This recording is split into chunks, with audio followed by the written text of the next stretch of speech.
Before we get to your scheduled video, please remember that likes and comments tell YouTube to promote our work to other people, and subscribing to the channel tells you when something new drops. You can also head to the link tree in the description to peruse my books, join us on Discord, or support us on Patreon. You can get episodes of Journey of Wrestling and Violent Profiles early, as well as a load of other treats. Even just $1 a month earns you a name drop for being cool. Thanks for listening, and enjoy the show. Greetings and salutations, my fellow dwellers of 1994. It is I, Eric J. Chucky, joined as always by the boy. Hey. This is the Two Nerds Podcast, and before we get into today's subject du jour, we gotta talk about who's cool. Okay. I think Passion Killer 711 is pretty cool. Good choice.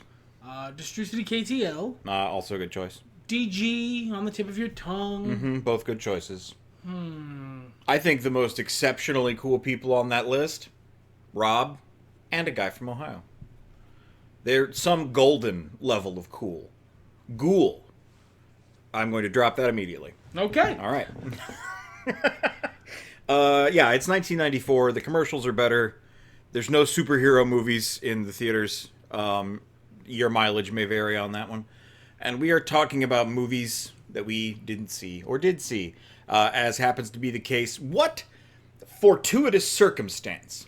If you subscribe to the Patreon at the $5 tier, not only will you get Being Cool and episodes of Journey of Wrestling a week early, like the $1 tier gets you, all the tiers stack. You can subscribe at whatever tier you want. Subscribe at the higher tiers and make me podcast about stuff.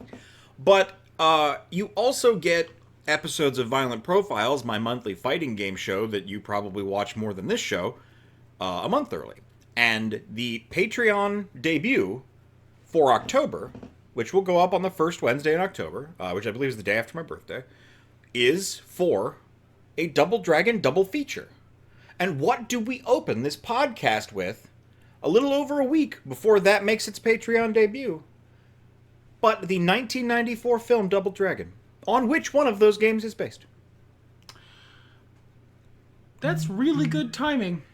Unlike my phone, which I could have sworn I muted. You did not. I did not. That's okay. It is okay. So, Double Dragon is a movie we've both seen. I saw it when I was a kid a bunch. I made him watch it. No. No? I saw it in theaters when I was a kid. Oh, that's right. My mom got mad at me about that. Nice. So we're both old school in having watched this amazing fucking classic. I will accept no notes. Really? No, go ahead. All right. So it's stupid, but it's fun. It's not even very good, I wouldn't say, in terms of like the quality of making a movie. Kogashuko is acting his fucking ass off in every scene he's in. My favorite thing about really cheap films is finding the guy who is giving 110% and asking why. Why? What possessed you? Why, Robert Patrick, is this the movie where you decided to absolutely turn it up as high as it'll go? Yeah, it's stupid, it's goofy, it's wacky, it's an hour and a half of your time. Actually, I think this one's 2 hours. It was fun. And what a time capsule, 95 minutes. So yeah, an hour and a half of your time. It's the plot of Double Dragon. Two teenagers, without the girlfriend kidnapping part. Two teenagers gotta fight evil guy. Yeah, it's... In a post-apocalyptic future. In like a post-apocalyptic, just like environmental collapse, sort of cyberpunk-esque setting. By the way, the 90's did a fair trade in movies that aren't about the cyberpunk, that aren't about a cyberpunk setting, that happen to take place in a cyberpunk setting, unacknowledged. And I think that's an interesting phenomenon. Yeah. He means very specifically that these movies are incidentally set in a post-apocalyptic future. Not that Double Dragon, the video games, weren't in a post-apocalyptic future. They were. It's just a very different vibe. Yeah. Well, and they don't dwell on it in the games either. No, it's just sort of like this sort of happens to be the case. By the way, I'm gonna hide this. You're gonna see this happen just now. But like, there's a reason we don't do dark mode, even though I prefer dark mode in most things. I hate this blue on black. Really? I really don't like it. If it was a different color, I'd be fine with it. But I have kind of wondered. I prefer dark mode in almost everything else. There you go. There's the reason this is still in light mode. I just really don't like how these links look on the blacks they've chosen. They're very dark grays. And that's usually better for contrast, but I always have felt this is a really important part of the podcast. What was your favorite podcast where fucking Eric talked about font colors for a really long time? I've always felt that blue is the easiest to muddy the hell out of and the hardest to read. I don't know why blue became the default link color. It's one of those things like, why is the save icon a floppy disk? Yeah, Still? it's just like, because there are... most other colors are better. Not yellow. To be fair, it is better than yellow. A soft yellow would be okay. Like if it was just like a slightly off white or just the side of that. Regardless. Double Dragon's a lot of fun. You can do a lot worse. It's stupid. I'm not telling you it's a masterpiece. To be clear, it is not ironic. I just love this movie. Oh, yeah. Next up, we have Mary Shelley's Frankenstein. I never saw this one. How about you? Oh, no, not at all. It's about Frankenstein, I reckon. More accurate is probably Frankenstein's monster, right? Or is it actually like... Do you think my dad's name is like Eric's dad Smith? I enjoy this because he hates this. He hates this little pedantry joke. I used to be this pedant. I used to be. And, like, it's something... Pedantry is something I've tried so hard to get over. Being pedantic. To be clear about what I mean by that. Not the other thing YouTubers do that starts with PED. I used to be such a stickler for grammar and pronunciation. It still slips out sometimes, and I have my preferences, but... Well, the funny thing is, if this is a good adaptation, it actually is about Frankenstein. It's supposed to be the most faithful film adaptation of the novel. So, I'm familiar with the story of Frankenstein. I probably should watch this, actually. Well, you know, we'll see if I get around to it. I don't watch movies, so that's kind of the name of the name of the show. Yeah, so the thing for me is I don't care about Frankenstein. Really? Yeah, no, not really. Like, he's a cool monster. But it's like Victorian cyberpunk. And it's like, it's got good themes and stuff, but I've seen about 40,000 Frankensteins. I'm done, I think. I don't know how many Frankensteins I've actually seen, and I would say you've seen more than me, because I know some films that have Frankenstein-y themes that you have seen. And I haven't. Frankensteins aren't like Spider-Man. Not all Frankensteins are good. I don't know. I'm curious about that one. What if they were? You let us know in the comments if they are. Oleana. I don't think I've seen. Contentious meeting between a student and a college professor. Uh-oh. Starring William H. Macy and Deborah Eisenstadt. Well, it's probably at least well acted. William H. Macy, don't miss. Macy reprised his role from the original stage production. It was nominated for an Independent Spirit Award for Best Male Lead. Yeah, it's what you think it's about. Not quite the other thing YouTubers do. No. One would hope. They're in college. Yeah, you know.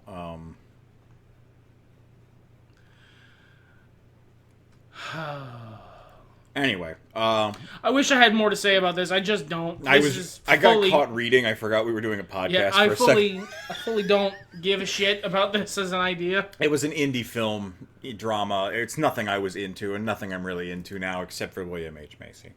Pontiac Moon. I kind of remember hearing this title a lot. Ted Danson is a pig-headed science teacher in a small town of California. A small town of California? Yep. Small town of California. Okay. As well as Mary Steenburgen as his wife, Catherine. I don't know why this has been... It's about the summer of 1969 when NASA astronauts successfully landed on the moon for the first time. And, yeah, some stuff that happens and they go on an adventure. What genre is this? It's a family picture. Okay. You know what? I'm thinking about it here. I don't know that Adventure film. I don't know that I've seen a whole lot of Ted Danson doing fucking anything. What about Danson? No, not even really. That's wild. He's never really been an actor that draws me into a movie. Can you click on his page? I want to make sure I'm thinking about the right guy. Yeah, let's look at Ted Danson. Let's look at old Okay, Ted. yes.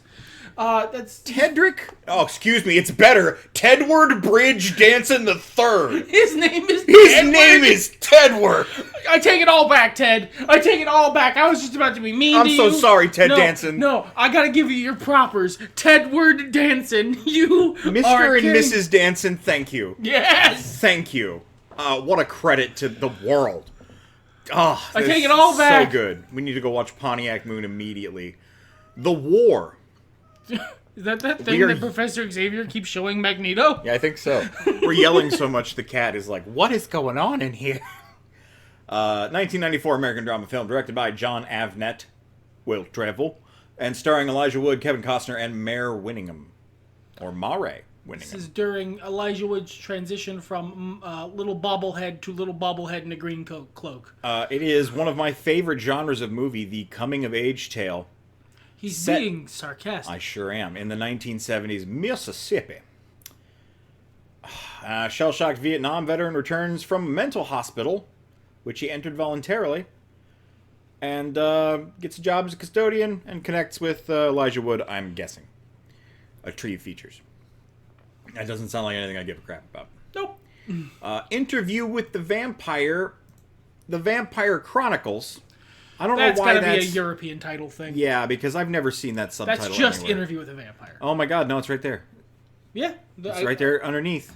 It's right above been Brad there Pitt. the whole time. Oh my god. I have seen this. Oh yeah. Brother, with the kind of goth that you are, if you hadn't seen this, I would have been astonished. I didn't until my first marriage. That is very surprising. Now, I remember this very clearly. I remember my mom going to see it in the theaters and coming home and describing it to me while editing out the non-child appropriate versions. I was about 9 at this point. Oh, it's not normal to have seen this when you're 9, huh? No. Okay, well, we're going to skip right on past that part. Continue your story? Yeah. So I heard about it and I thought it sounded interesting, but as I grew up, I came to detest Anne Rice. On account of Anne Rice? Yeah. I saw something on Tumblr the other day. I'm one of the 8 people still on Tumblr. And it was somebody saying, a poll, is it okay to draw your original characters? Do you care? And first of all, I cannot think of a greater compliment than inspiring someone, than someone telling you inspired them. It is maybe the coolest thing someone has ever said to me. It is, as a creative person, that just lights all my fireworks. I think if you were a creative person, if you were someone who made things for other people to absorb, and those people were inspired by your works, and your reaction was like mealy, small-spirited jealousy about it, there's probably something fundamentally wrong with you. That being said, also, I have no power over you. If you want to draw naked pictures of me and my co-host here, I don't really want to see that. I really would prefer you not show me. Yeah. But, if you want to share it in some sort of weird forum where you and your friends get together and do that... How do you know what we look like? Have you found the old Blip videos? Did you go to the Wayback Machine? There are pictures of me on the internet. I would also accept just a really jolly possum. But I think one of my books has a picture of me on the back. Because it would not let me publish it without it. Different topic. Buy my books. If you wanted to do that, though, and have a little community around it, whatever, that's your fucking business. I can't stop you. I don't want to stop you. Do I like it? In terms of, do I want to see it? No. But, you... This is America, damn it. Pinkertons yeah, you got, I'll be like, okay, that's awkward. I don't want to talk to you. Like, have a personal conversation. I think we passed that point. You're, what's his name? Stan. I don't think we should, we'll maybe send you a starter cap I signed. But that's it. Okay. Gotta find a starter cap. My dad found one in the street once. Nice. Yeah, really lucky. What the hell was I talking about? Interview with the Vampire. Anne Rice, and why she was sort of a dipshit. Anyway, she criminally cracked down. Like, I mean, like, her behavior was criminal, and she tried to criminalize it on people writing fan fiction of her stories because she felt like other interpretations of her characters invalidated her own interpretation somehow. Which, on one hand, if that's the perspective you are beginning the world from, like, that's where you're standing, I cannot relate to you so hard, but I guess that's within your purview of preference. He's so much nicer about this than I am. On the other hand, she did, about a decade later, write Jesus fan fiction and publish it. So I guess fuck her for being a hypocrite. Rest in peace. The movie, when I did eventually see it, was better than the book, except that they took out the incredible smashing a vampire with a giant rock scene, which I'm hoping is in the new TV show. That's that I kind of want to the plot. It was the coolest part of the book. And I don't say that as just like being stereotypically male. It was the coolest part of the book. This movie gave me a thing I still quote to this day. Tom Cruise, Louis, always whining. I don't like it because he quotes it at me. Let's talk about another formative picture for you, my guy. Oh, yeah. The Santa Claus. This one was an experience. So I actually watched a fair amount of Home Improvement as a kid. Oh, same.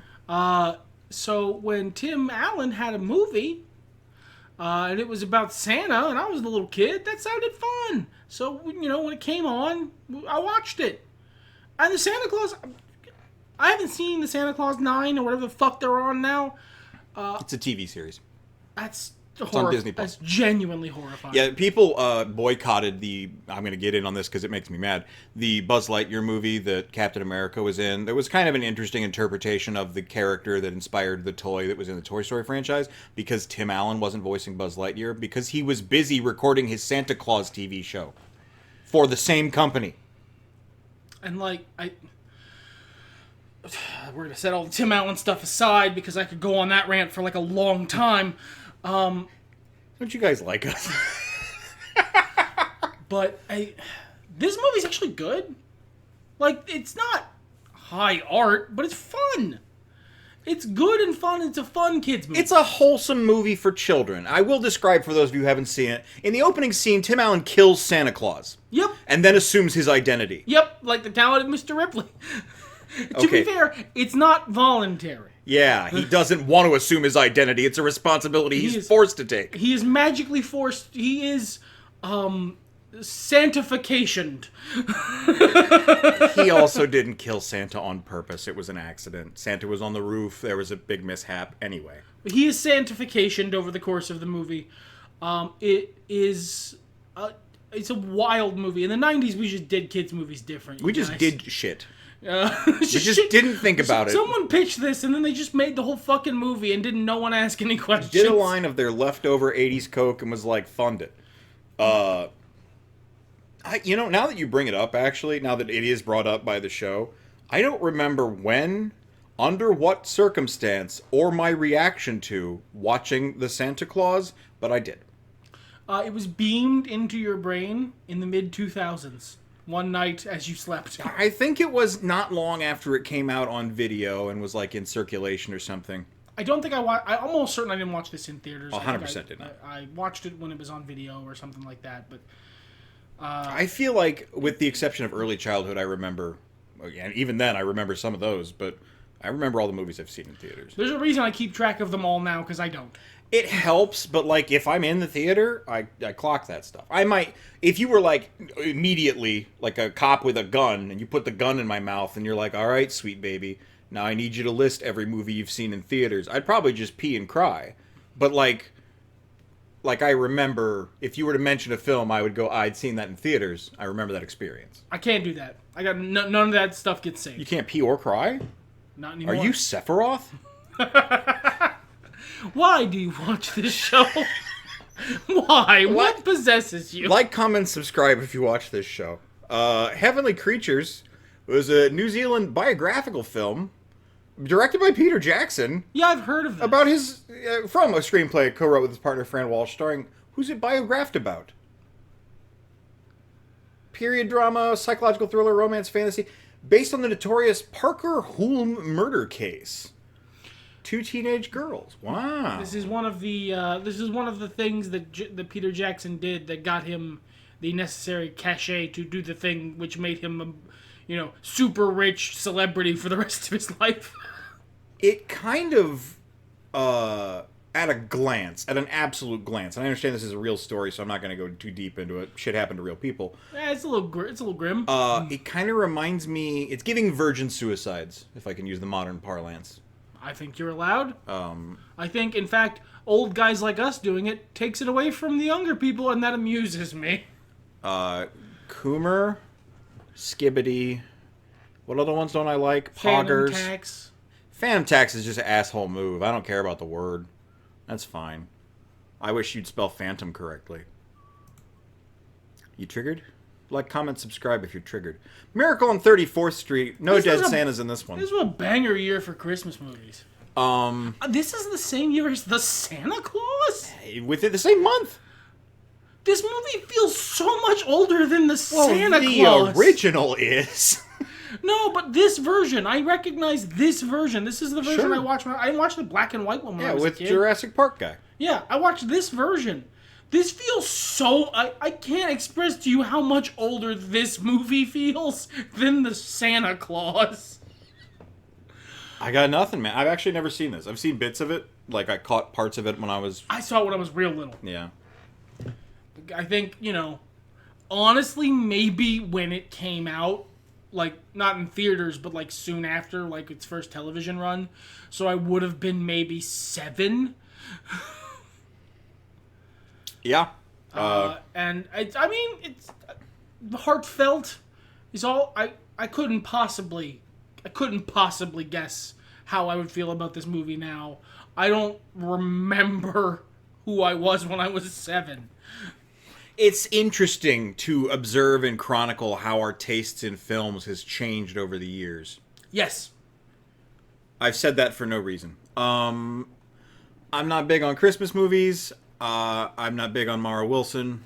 But this was this plot is solid. That honestly may be why I watched this movie, because Matilda was in it. Yeah, I don't want to watch Matilda. You never seen Matilda? No. It's too late now. Yeah.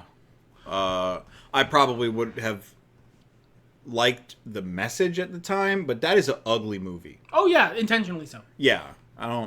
That's like what Tim Burton wipes his ass with, is that movie. Speaking of family pictures about Santa Claus, Leon the Professional. This is a fucking banger month for movies, you guys. I have bad news about December. Dude, this movie was great. I watched this movie when I was, like, too young to watch this movie. I was in my teens, almost definitely in my later years of high school or fully out of high school. I watched this movie at a time frame when it was age appropriate for me to have a crush on Natalie Portman at the time. I also watched it, like, when it was on TV. I don't think it was on premium cable, so there were commercials and stuff was censored. But I wasn't in the room the whole time. So I got, like, the greatest hits of this film. And even then, really solid movie. Yeah, Gary Oldman's great in this. Jean Reno's great. I could, like, the whole cast. This movie's really good, you guys. If you are the kind of douchey film theory college male person that has the Scarface poster on their wall that we sound like with our taste in films, this is seminal work for you and you should watch it.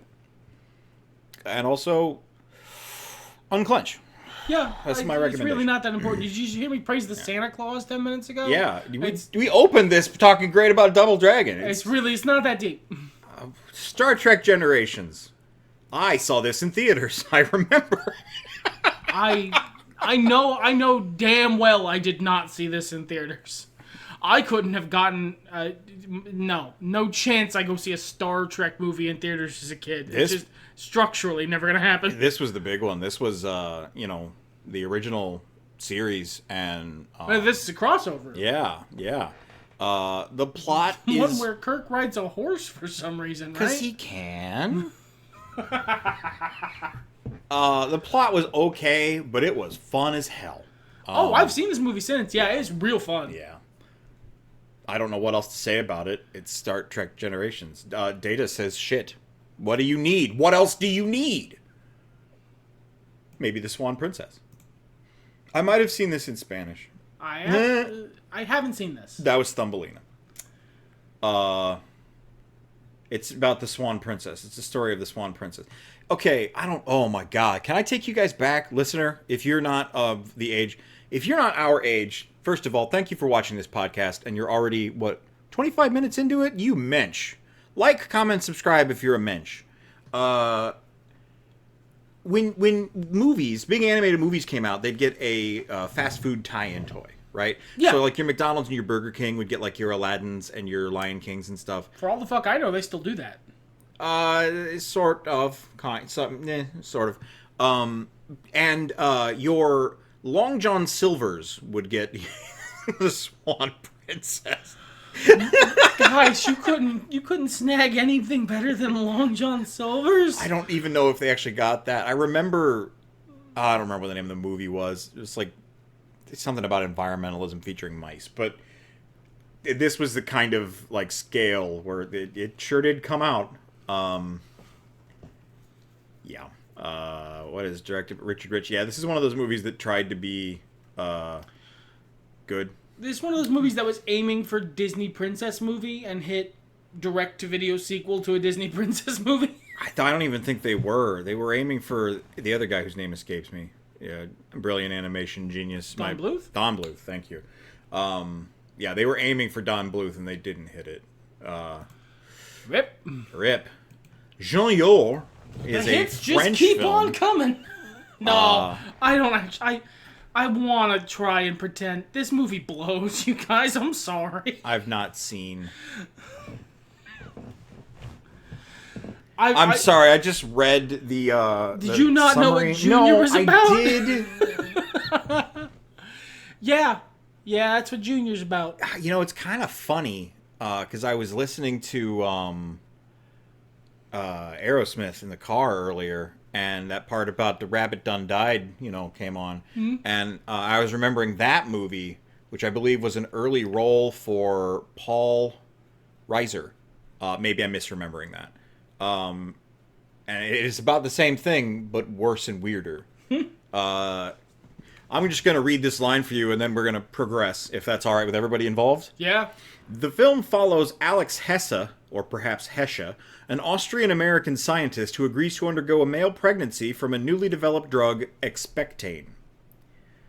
That's Arnold Schwarzenegger and Danny DeVito, if that wasn't clear. There you go. Lovin' of 45 is the thing you do after you watch Junior.